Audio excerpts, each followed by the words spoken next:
Welcome back guys. Babalik tayo sa native products.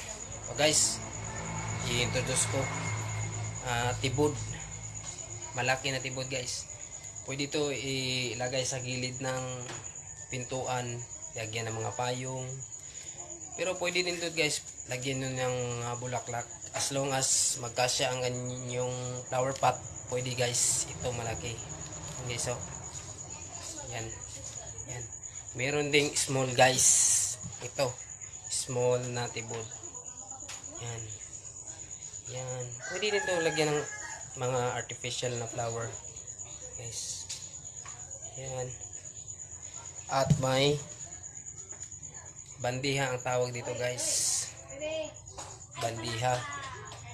Kung gusto niyo mag-order, pwede mag-order. Thank you for supporting us. Plain Sin Star. Thank you.